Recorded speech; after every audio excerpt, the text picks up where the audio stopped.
හෙළවෙදකමේ බහුලව භාවිත වන ඖෂධ පැළෑටියක ඔබ නොදත්තතු. ඈත අතීතයේ සිටම මිනිසාගේ අවශ්‍යතා සඳහා යොදා ගන්නා ඖෂධ බොහෝමයක් නිපදවා ගන්නා ලද්දේ ශාකවලින්. ලෝකයේ බොහෝ රටවල භාවිතා කරන සම්ප්‍රදායික වෛද්‍ය ක්‍රමය ලෙස හඳුනාගෙන ඇත. ලොව පුරා ඖෂධ භාවිතා කරන බවත් ලංකාවේ ඇති ශාක විශේෂ 3350ක් අතරින් ශාක විශේෂ 1442ක්ම ඖෂධ ශාක ලෙස සැලකෙන බවත් ආයුර්වේද වෛද්‍ය විද්‍යාව පවසයි.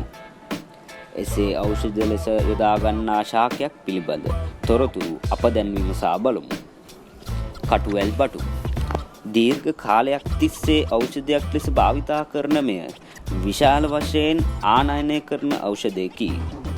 පැළෑටියේ පත්‍රවල සහ සෑම කොටසකම වාගේ තියුණු කටු ඇත. මෙම පැළෑටියේ මල් හැට ගැනීම වසර පුරාවටම සිදුවේ. ලංකාවේ පහත රට වියලි කලාපයේ ඉතා හොඳින් වැවේ. මෙහි සම්පූර්ණ පැළෑටියම ඖෂධයකි.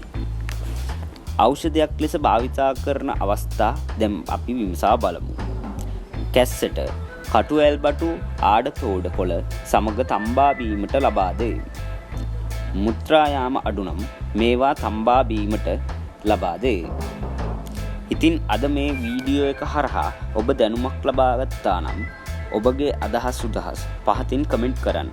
ඒ වගේම සබ්ස්ක්‍රයිබ් නොකරපු අය ඉන්නවා නම් සබ්ස්ක්‍රයිබ් කරන්න.